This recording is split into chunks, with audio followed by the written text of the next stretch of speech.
Hello students, today we will study about the mole concept. First of all, mole word होता क्या है और उसकी नीड क्यों पड़ी। तो mole is a basic unit of measurement in chemistry.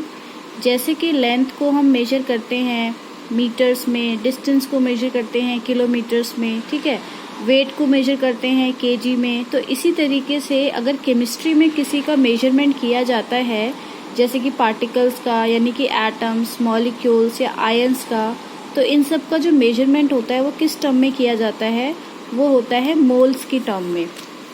Okay, so basically मैं आपको बता रही हूँ कि मोल होता क्या है और मोल कॉन्सेप्ट की क्या हमें नीड क्यों हुई। First let's see the definition of mole. Mole is defined as the number of atoms in 12 gram of carbon 12. So carbon 12 यानी कि हमें पता है कि जो कार्बन होता है उसका जो मास होता है वो कितना होता है 12 ग्राम। ये हम ले सकते हैं ग्राम एटॉमिक मास, कि ग्राम एटॉमिक मास में कितना होता है 12 gram. Now what is the necessity of mole concept, कि जो मोल है वो उसका कॉन्सेप्ट आया क्यों। So we know atoms and molecules के जो पार्टिकल्स होते हैं वो बहुत ही छोटे होते हैं साइज में। तो अगर मैं बोलूँ कि एक वुडन टेबल में कितने एटम्स हैं, तो आप बोलेंगे कि millions and billions of atoms. तो हम कैसे पता लगाएंगे कि उसमें कितने नंबर ऑफ एटम्स प्रेजेंट हैं, कैसे उसके नंबर ऑफ एटम्स को वे करेंगे।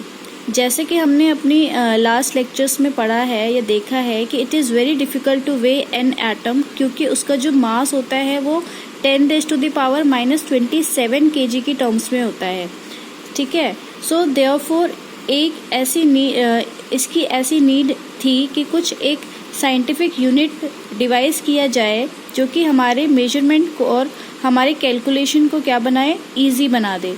That's why the mole concept came into existence. So let's start reading. Atoms and molecules of any elements are very small in size. कि जो atoms और molecules होते हैं उसका जो size होता है वो बहुत ही small होता है, जैसा हम पढ़ते हुए आ रहे हैं। 12 gram of carbon contains 6.023 into 10⁻23 atoms of carbon. It means that कि 12 ग्राम कार्बन में कितने नंबर ऑफ एटम्स होते हैं, 6.023 इंटू 10⁻23 एटम्स, ठीक है। And it is not possible to count the atoms individually, so we collectively represented as one mole. It means that अगर हम 12 ग्राम को अपनी वेइंग मशीन में करें तो 12 ग्राम तो बहुत ही कम वैल्यू होती है। एंड 12 ग्राम में कितने एटम्स आ जाते हैं, 6.02 into 10⁻23 atoms, and this is a big number of atoms. और ये कितना वे करता है, ओनली 12 ग्राम, मतलब 12 ग्राम में कितने एटम्स आ रहे हैं, 6.02 इंटू 10⁻23। इसके अंदर सिर्फ 12 ग्राम की वैल्यू है।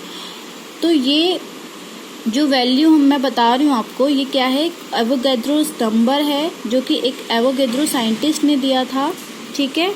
एवोगैड्रो साइंटिस्ट ने दिया था और इसको किससे डिनोट किया जाता है, NA, capital N and subscript में कैपिटल A, ठीक है। N for number and A for Avogadro. Avogadro ने साइंटिस्ट ने दिया था, इसलिए इसको NA से सिंबल से डिनोट किया जाता है।